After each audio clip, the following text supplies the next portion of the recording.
الحمد لله نحمده ونستعينه ونستغفره ونؤمن به ونتوكل عليه ونعوذ بالله من شرور أنفسنا ومن سيئات أعمالنا من يهده الله فلا مضل له ومن يضلله فلا هادي له وأشهد أن لا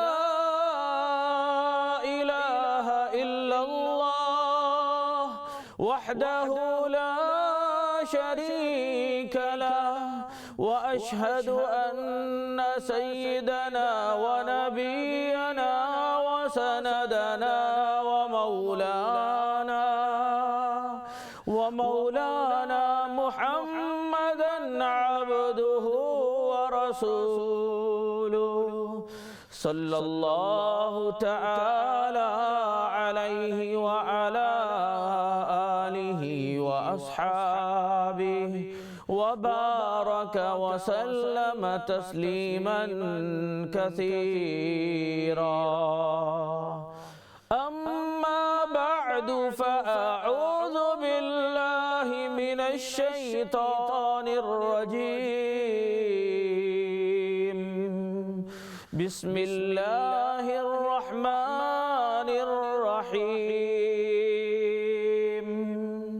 يا أيها الذين آمنوا ادخلوا في السلم كافة ولا تتبعوا خطوات الشيطان إنه لكم عدو مبين صدق الله العلي العظيم. محترم ناظرین، السلام علیکم ورحمۃ اللہ وبرکاتہ. آج کے اسلام چینل اردو کے پروگرام آپ کا سوال میں بندہ محمد حذیفہ حاضر ہیں. آپ سب کو خوش آمدید کہتا ہوں. آپ کی جو ہے عید ماشاءاللہ بہت ہی خوشیوں سے بھرپور گزری ہوگی. اللہ سبحانہ و تعالی ہم سب کو مزید زیادہ سے زیادہ رمضان کے مہینے، زیادہ سے زیادہ عیدیں دنیا میں بھی اللہ عطا فرمائے اور آخرت میں بھی اللہ سبحانہ و تعالی ہم سب کو نصیب فرمائے. ناظرین، اصل عید تو یہ ہے کہ جس دن اللہ کی عبادت میں جو دن گزرتا ہے، اطاعت میں گزرتا ہے، گناہوں سے بچتے ہوئے، اگر گناہ ہو جائے توبہ کر لیتا ہے تو وہ دن اصل میں ہمارے لیے عید ہے. اور جو رات گناہوں سے اپنے آپ کو بچا کر گزار لیتا ہے، اگر گناہ ہو جائے توبہ کر لیتا ہے، حقوق العباد حقوق اللہ کا خیال رکھتا ہے تو وہ رات بھی لیلۃ القدر بن جاتے ہیں.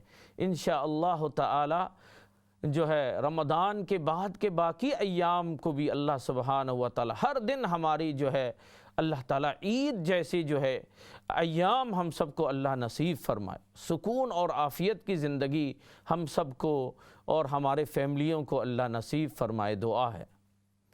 بندہ کا معمول یہ ہوتا ہے کہ سب سے پہلے چند احادیث سنا دیتا ہوں کہ جو ہے جو فوراً عمل کر سکتے ہیں. اس کے بعد اپنے موضوع کی طرف جاتا ہوں.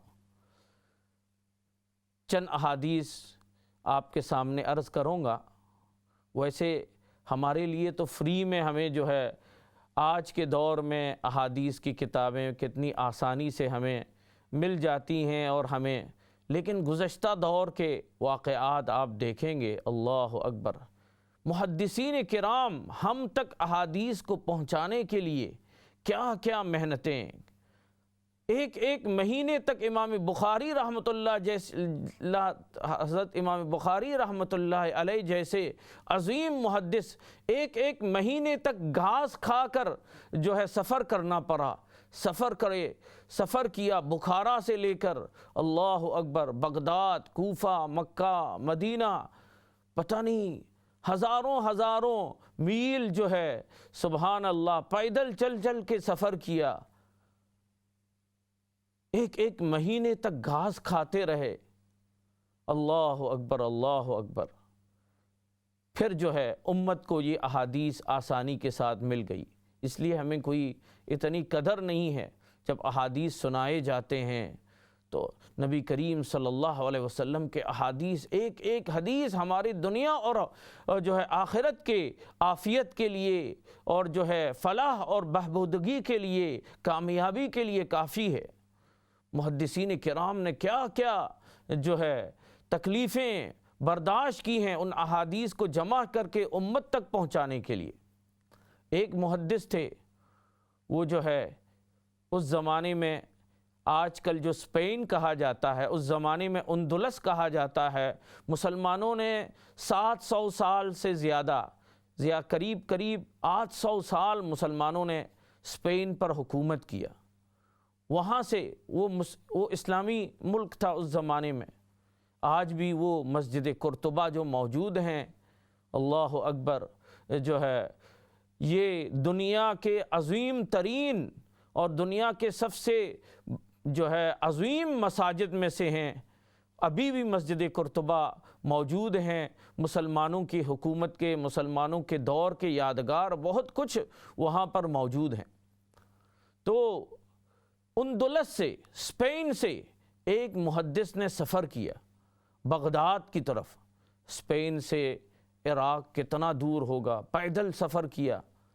یہاں پر انہوں نے سوچا کہ اتنا دور اس لیے سفر کیا کہ بغداد شہر میں عظیم محدث ہیں حضرت امام احمد بن حنبل رحمۃ اللہ علیہ، ان کی خدمت میں ان سے حدیث حاصل کرنے کے لیے، حدیث کو جو ہے سیکھنے کے لیے جب بغداد میں آیا تو اس وقت حضرت امام احمد رحمۃ اللہ علیہ کو حاکم نے جو ہے سزا دیا ہوا ہے، اپنے گھر میں ہی رہیں گے، باہر نہیں نکلیں گے، کیونکہ حاکم کے خلاف شریعت کے موافق صحیح فیصلہ اور صحیح فتویٰ دیا، اس کو حاکم پسند نہیں کیا، بادشاہ نے پسند نہیں کیا۔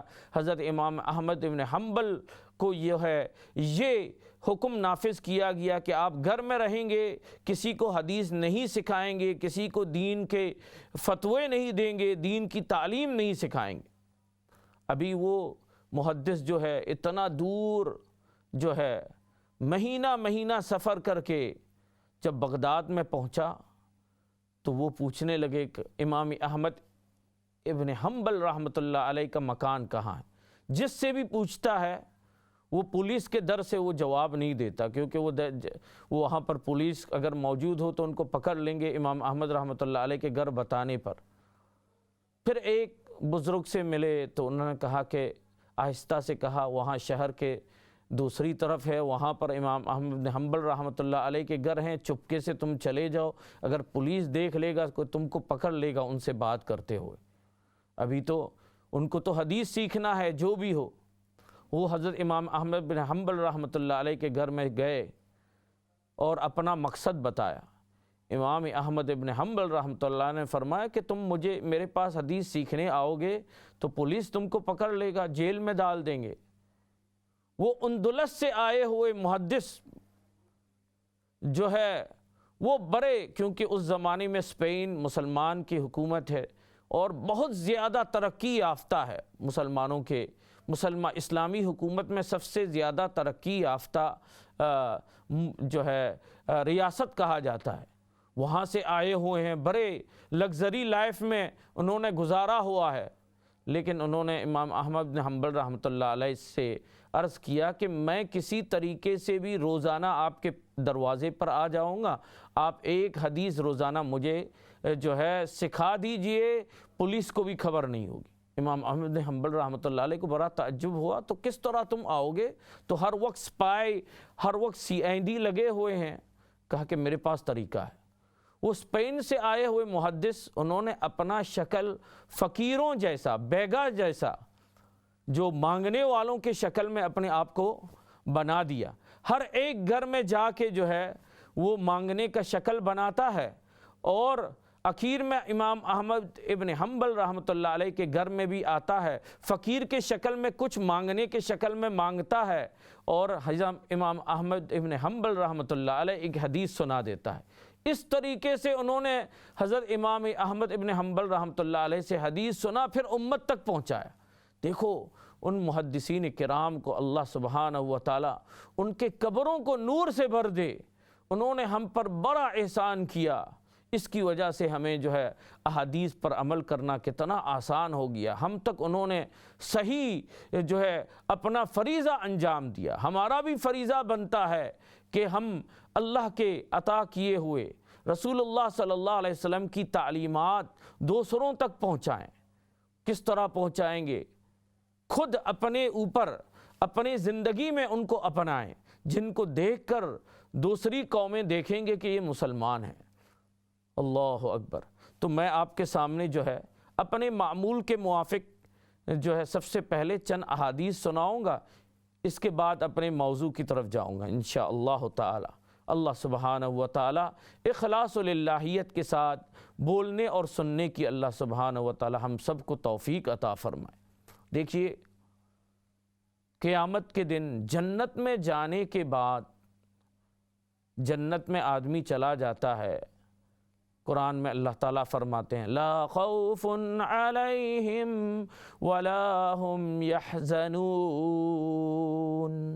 جنت میں جانے کے بعد جنتی کو کوئی خوف نہیں ہوگا۔ خوف جو ہے مستقبل کے لیے ہوتا ہے، فیوچر کے لیے ہوتا ہے، فیوچر کے بارے میں کوئی خوف نہیں ہوگا۔ اور ولا ہم یحزنون، نہ کوئی غم ہوگا، یعنی گزشتہ دور کے متعلق میں یہ کر لیا ہوتا تو اچھا ہوتا، یہ کر لیا ہوتا تو اچھا ہوتا، گزشتہ زمانے کے متعلق بھی کوئی غم نہیں ہوگا۔ لیکن فرمایا کہ جنتی، نبی صلی اللہ علیہ وسلم نے فرمایا جنتی جنت کے میں جانے کے بعد نہ خوف ہوگا نہ کوئی غم ہوگا، لیکن ایک غم ہوگا۔ وہاں پر جنتی کو اللہ تعالیٰ ایک سبحان اللہ پر، ایک الحمدللہ پر جو نعمتیں عطا فرما رہے ہیں، اس کو دیکھ کر جنتی افسوس کرے گا، میرا ہر لمحہ کیوں نہ اللہ کے ذکر میں، اللہ کے کلام سننے میں، اللہ کے اور رسول کی تعلیمات سننے سنانے میں کیوں نہ گزار دیا۔ اگر ایسا ہوتا تو مجھے اور درجات کی بلندی ہوتی۔ اس لیے ابھی آپ جو ہے سن رہے ہیں، میں سنا رہا ہوں، اس وقت کے متعلق، کیونکہ ہم اللہ کے ذکر کر رہے ہیں، اللہ کی برائی، نبی صلی اللہ علیہ وسلم کے تعلیمات ذکر کر رہے ہیں، اس وقت کے متعلق ہم جنت میں افسوس نہیں کریں گے۔ سبحان اللہ۔ چند احادیث آپ کو سنا دیتا ہوں انشاءاللہ فوراً عمل کرنے کے لیے۔ سب سے پہلی جو ہے حدیث ہے وہ تو کل انشاءاللہ تعالی جمعہ کے دن ہوگا، جمعہ کے دن کے متعلق ہے۔ رمضان میں تو ہمیں ایک ایک عمل پر سبحان اللہ اتنے ثواب 70 درجہ بڑھا دیا جاتا ہے۔ ایک نفل کا ثواب جو ہے فرض کا درجہ ہوتا ہے، تو ہمیں افسوس ہوتا ہے ہم رمضان گزر گئے ہیں، ہمارے پاس اور کوئی عمل ہے کرنے کا جس سے جو ہے ثواب میں اضافہ ہو، ثواب دگنا ہو۔ ماشاءاللہ موجود ہیں۔ جمعہ کے دن کے ایک عمل آپ کو سنائی دیتا ہوں، میں جو ہے آپ کو ذکر کروں گا۔ سنن اربعہ نے روایت کیا ہے، ابو داؤد کی حدیث میں آپ کو جو ہے سنا دیتا ہوں۔ نبی اکرم صلی اللہ علیہ وسلم نے ارشاد فرمایا، جمعہ کے دن کا عمل ہے، من غسل یوم الجمعۃ واغتسل، جو شخص جمعہ کے دن 6 کام کر لیتا ہے، غور سے سن لیجئے، 6 کام کر لیتا ہے، اور آسان کام ہے، تو اللہ سبحانہ و تعالی ان کو ایسے عظیم ثواب عطا فرمائے گا۔ وہ 6 کام کیا ہے؟ نبی کریم صلی اللہ علیہ وسلم نے فرمایا، من غسل یوم الجمعۃ واغتسل، نمبر 1 کام، جمعہ کے دن جو شخص نمبر 1 کام اچھی طرح وہ غسل کرتا ہے، نمبر 1، نمبر 2 ثم بکر وابتکر، جمعہ کی نماز کے لیے وہ سویرے جاتا ہے، نمبر 3 ومشا ولم یرکب، اور وہ چل کے جاتا ہے جمعہ کی نماز کے لیے۔ اگر مسجد دور ہیں تو ہم تھوڑا سا جو ہے آدھا سفر گاڑی میں جاتے ہیں تو آدھا سفر چل کے چلے جائیں۔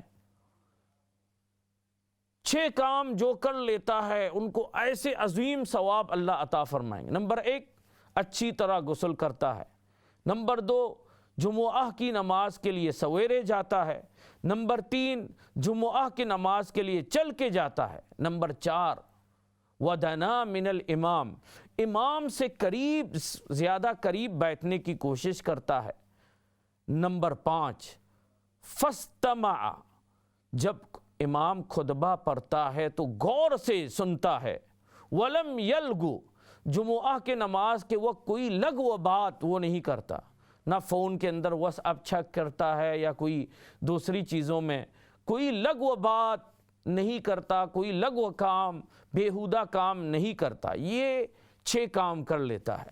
نمبر 1 غسل اچھی طرح کرتا ہے، نمبر 2 سویرے مسجد میں جاتا ہے، نمبر 3 جو ہے چل کے مسجد میں جاتا ہے، نمبر 4 امام سے قریب بیٹھنے کی کوشش کرتا ہے، نمبر 5 خطبہ کو غور سے سنتا ہے، ولم یلغو، نمبر 6 کوئی لغو کام، کوئی بیہودہ بات، کوئی بیہودہ کام نہیں کرتا۔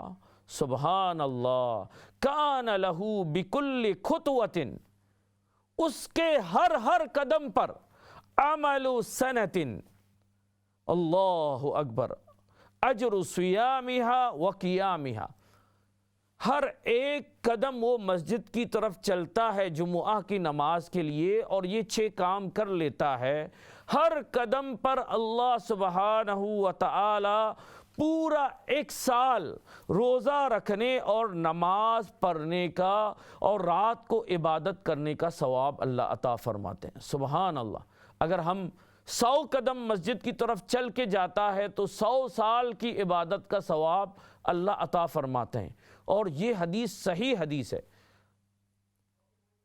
جو ہے محدثین نے فرمایا کہ اتنی صحیح حدیث بہت کم آئے ہیں جس میں اتنے عظیم ثواب ہو۔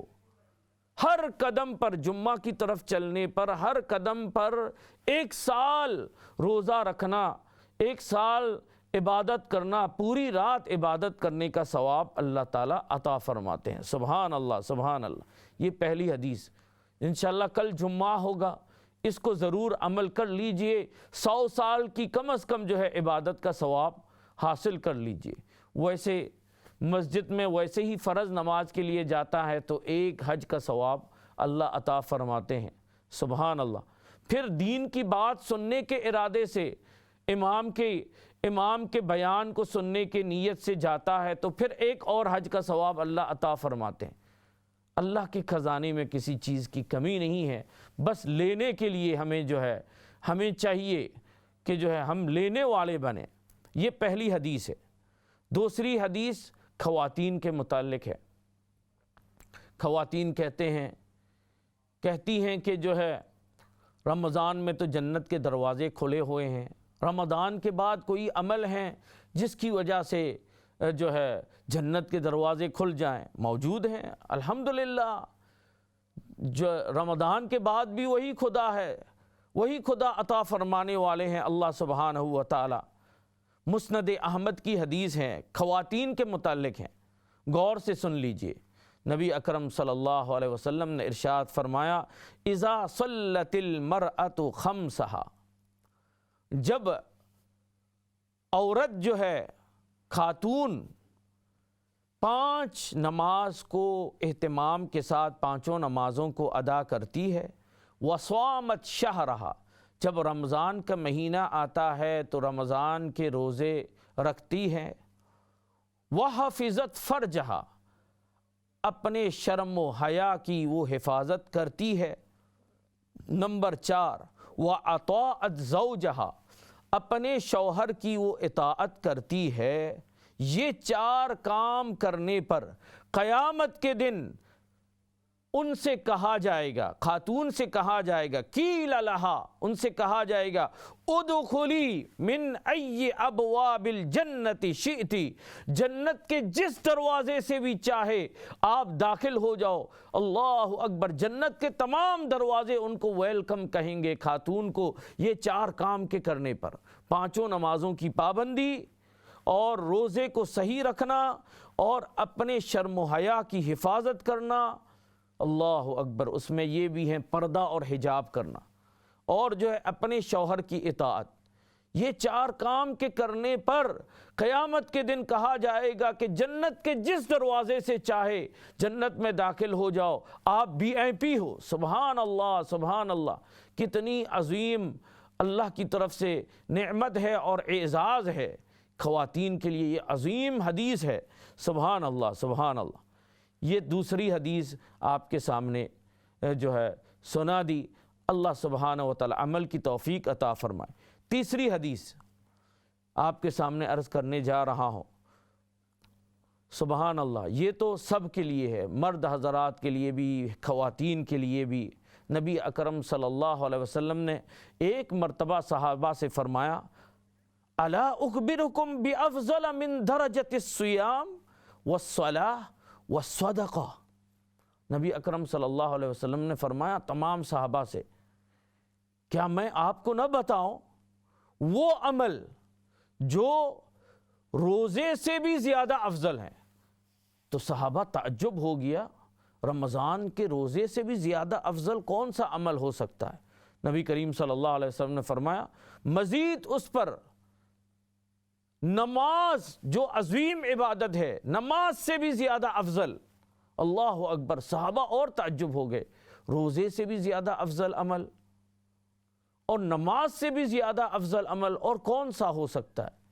پھر نبی کریم صلی اللہ علیہ وسلم نے مزید ارشاد فرمایا وَالصَّدَقَةِ، جو تمہارے دل میں پتھر رکھ کے تم صدقہ نکالتے ہو، کیونکہ انسان کو جو ہے مال کی محبت ہی جو ہے اصل چیز ہے، مال کی محبت لگی، اس کے باوجود اپنے مال میں سے صدقہ نکالتا ہے۔ فرمایا اس صدقے سے بھی زیادہ افضل عمل، روزے سے بھی زیادہ افضل عمل، نماز سے بھی زیادہ افضل عمل، صدقات سے بھی زیادہ افضل عمل میں تم کو نہ بتاؤں؟ صحابہ بڑے غور سے سننے لگے اور عرض کیا یا رسول اللہ، قالوا بھلا یا رسول اللہ، بتا دیجئے وہ کون سا عمل ہے جو روزے سے بھی زیادہ افضل ہو، نماز سے بھی زیادہ افضل ہو اور صدقات سے بھی زیادہ افضل ہو؟ نبی اکرم صلی اللہ علیہ وسلم نے ارشاد فرمایا، غور سے سن لیجئے، فرمایا آپس میں دشمنی رکھنے والے 2 شخصوں کے درمیان صلح صفائی کر لینا، ان کے درمیان محبت پیدا کر دینا، یہاں تک کہ 2 شخصوں کے درمیان، جو 2 مرد یا 2 عورتوں کے درمیان دشمنی ہو، ان کے درمیان صلح صفائی کے لیے جھوٹ بولنے کی بھی اجازت ہے۔ یہ کہنے کی اجازت ہے آپ کے بارے میں تو وہ اچھی باتیں کرتا ہے، آپ کے تو ذکر خیر کرتے رہتے ہیں، جھوٹ بولنے کی بھی اجازت ہے۔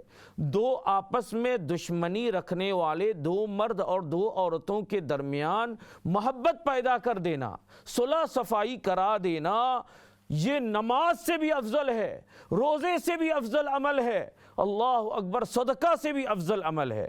اور نبی کریم صلی اللہ علیہ وسلم نے ارشاد فرمایا 2 آدمیوں کے درمیان فساد اور اختلاف، دشمنی پیدا کرنے کے لیے کوشش کرنا، یہ تو بہت بری خصلت ہے۔ اللہ کو سب سے زیادہ مبغوض وہ شخص ہے جو ہے چغل خوری کر کے آپس میں دشمنی پیدا کر دیتا ہے۔ نماز، روزہ اور صدقات اور زکوٰۃ سے افضل عمل کون سا ہے؟ آپس میں اتفاق پیدا کر دینا۔ اصل میں اسی لیے تو ہمیں جو ہے یہ اعمال عطا کیے گئے، مسلمانوں کا آپس میں اتفاق ہو، اتحاد ہو، مودت ہو، محبت ہو۔ روزے کا مقصد بھی یہی ہے، نماز کا مقصد بھی یہی ہے، صدقات کا مقصد بھی یہی ہے، حج کا مقصد بھی یہی ہے۔ اسی لیے ہم آپس میں جو ہے آپس میں اتفاق اور مودت ہو، اللہ سبحانہ و تعالی ہمیں جو ہے ان احادیث پر عمل کی